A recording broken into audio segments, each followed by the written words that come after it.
नमस्कार, अस्सलामुअलैकुम। लाइव हिंदुस्तान पर आप देख रहे हैं वीडियो शो दीन दुनिया। मैं हूं इमरान खान। बड़ी खबर यह है कि ईरान 3000 मिसाइल पर डे तैयार करने की सलाहियत हासिल कर चुका है और 2000 मिसाइलों से एक साथ इसराइल पर हमला कर सकता है।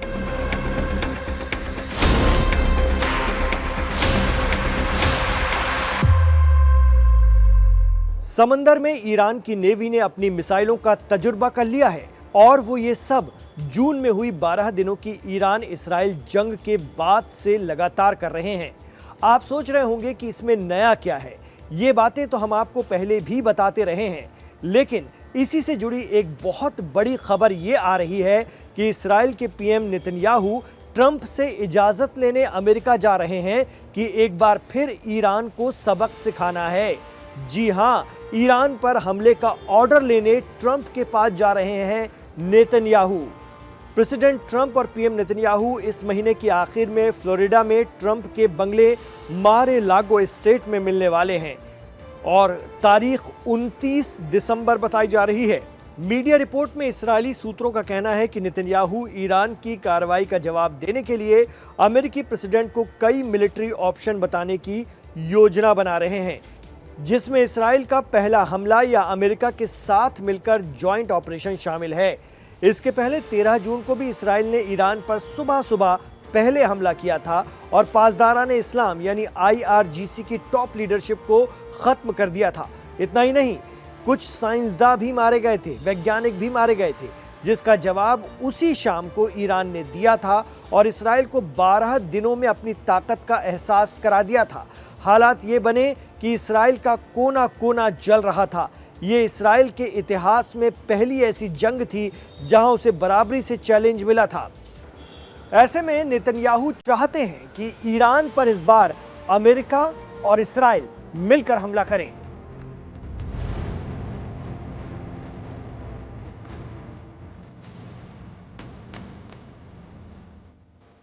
मिडिल ईस्ट एक्सपर्ट कहते हैं कि इसराइल की पूरी कोशिश रहती है कि अपने किसी भी दुश्मन के खिलाफ अमेरिका को भी मैदान में उतारा जाए, जिससे जीत उसके पाले में आ जाए या अमेरिका आगे आगे एक ढाल की तरह बना रहे। लेकिन तारीख गवाह है कि इसराइल ये काम करके देख चुका है, तब भी उसे नुकसान ही उठाना पड़ा था। 12 दिनों की जंग में अमेरिका ने इसराइल के हक में ईरान पर हमला किया, ईरान ने पलटवार किया और कतर में अमेरिका के एयरबेस को निशाना बनाया।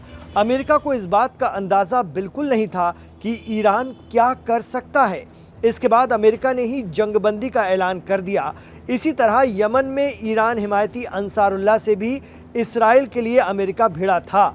लाल सागर से लेकर राजधानी सना तक अमेरिका ने हमला किया, लेकिन जब हूतियों ने अमेरिकी जंगी बेड़े हैरी एस ट्रूमैन को मारना शुरू किया तो अमेरिका को उनके साथ भी समझौता करके सीज फायर करना पड़ा था। तो इसराइल अगर अमेरिका को साथ लेकर आ रहा है ईरान के खिलाफ लड़ने के लिए, तब भी चैलेंज उसे पूरा मिलेगा, क्योंकि यूक्रेन में अमेरिका ने अपनी सारी ताकत लगाकर देख ली, लेकिन वहां जंग अब भी जारी है। दावा किया गया था कि जून में इसराइल ने ईरान पर हमला करके उसके सॉलिड फ्यूल बनाने वाले प्लेनेटरी मिक्सर को तबाह कर दिया था। ईरान तो अब पर डे 3000 तक बैलिस्टिक मिसाइल बनाने में सक्षम हो चुका है। ये मिसाइलें सॉलिड फ्यूल के बजाय लिक्विड फ्यूल का इस्तेमाल करके बनाई जा रही हैं। इस बात से भी इसराइल बेहद डर गया है। ट्रंप के साथ होने वाली मुलाकात के दौरान नेतन्याहू ईरान की बैलिस्टिक मिसाइलों के तेजी से निर्माण को लेकर बात कर सकते हैं। इस दौरान नेतन्याहू डोनाल्ड ट्रंप के साथ इसराइल के डर को शेयर करेंगे। सितंबर में एसोसिएटेड प्रेस ने सैटेलाइट तस्वीरों का हवाला देते हुए खबर दी थी कि जून में 12 दिनों की जंग के दौरान इसराइली हमलों के बाद ईरान ने अपनी मिसाइल बनाने वाली साइट्स को फिर से बनाना शुरू कर दिया है। सॉलिड फ्यूल बनाने वाली मिसाइलें अंडरग्राउंड शेल्टर में छिपी रह सकती हैं और कुछ ही मिनटों में लॉन्च हो सकती हैं। इसके साथ ही उनमें बेहतर रेंज और सटीकता भी है। तो मिडिल ईस्ट की एक बड़ी और मजबूत ताकत ईरान शुरू से ये मानता है कि अमेरिका हो या इसराइल या फिर अमीर अरब देश, इन ताकतों से निपटने के लिए सस्ते हथियार बनाओ और बहुत बड़ी तादाद में बनाओ, चाहे वो ड्रोन हो या फिर मिसाइल, क्योंकि वक्त आने पर जितनी बड़ी तादाद में ये हथियार दागे जाएंगे, उनमें से कुछ तो अपने हदफ, अपने टारगेट पर जाकर लगेंगे ही लगेंगे। यानी दुश्मन पर अपने सस्ते हथियारों की बौछार कर दो। अगर हथियार सस्ते हैं तो उनके ज़ाया होने की टेंशन कम हो जाती है। जब ईरानी ड्रोन अबाबील की मानिंद आसमान में झुंड बनाकर उड़ते हुए छा जाते हैं तो दुश्मन के एयर डिफेंस सिस्टम भी पानी मांगने लगते हैं। वो कंफ्यूज हो जाते हैं कि किसे रोकें और किसे मारें। डिफेंस सिस्टम के इसी कंफ्यूजन में ईरान के कई ड्रोन और मिसाइल अपने टारगेट को हिट कर जाते हैं। जून में ईरान इसराइल 12 दिनों की जंग में ईरान का ये कमाल दुनिया ने देखा था। मिडिल ईस्ट के जानकार कहते हैं कि खित्ते में ईरान ही ऐसा वाहिद मुल्क है जो इस्लाम के साथ साइंस को भी लेकर चलता है। यही वजह है कि ईरान के साइंसदां हमेशा इसराइल और अमेरिका के निशाने पर रहते हैं। बाकी अमीर अरब मुल्क सिर्फ और सिर्फ अमेरिका और पश्चिमी देशों पर डिपेंड हैं। उनके साथ करार करते हैं, डील करते हैं, इन्वेस्ट करते हैं।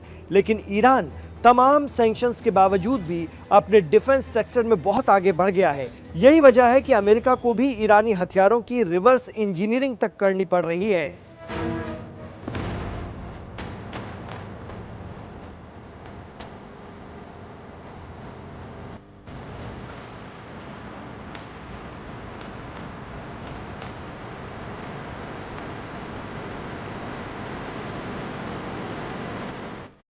तो ईरान के हथियार बनाने की इसी सलाहियत, इसी ताकत, इसी क्षमता से डर गया है इसराइल और खबर है कि पीएम नेतन्याहू एक बार फिर अमेरिका में जा रहे हैं, अमेरिका जा रहे हैं और ट्रंप से एक बार फिर इजाज़त लेने की कोशिश में है कि कैसे भी करके इसराइल और अमेरिका मिल करके ईरान पर निशाना साधे ताकि उसकी इस हथियार फैक्ट्री या इस बड़ी तादाद में हथियार बनाने की क्षमता को रोका जा सके।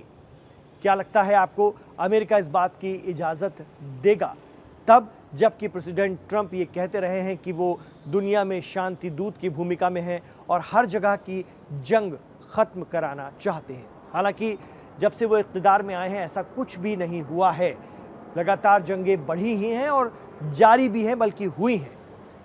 आपको क्या लगता है, हमें कमेंट बॉक्स पर ज़रूर बताइएगा। क्या मिडिल ईस्ट में एक बार फिर बड़ी जंग छिड़ सकती है? ईरान पर इसराइल और अमेरिका मिलकर हमला कर सकते हैं? कमेंट बॉक्स में ज़रूर बताइएगा। इमरान खान के साथ आप आखिर तक कनेक्ट रहे, इसके लिए आपका बहुत बहुत शुक्रिया। गुजारिश रहेगी, वीडियो पसंद आया तो इसे लाइक कीजिए, ज़्यादा से ज़्यादा शेयर कीजिए और हमारे चैनल लाइव हिंदुस्तान को सब्सक्राइब ज़रूर कीजिए। इमरान खान के साथ आखिर तक कनेक्ट रहने के लिए शुक्रिया। अपना ख्याल रखिए, अपनी दुआओं में हमें याद रखिए।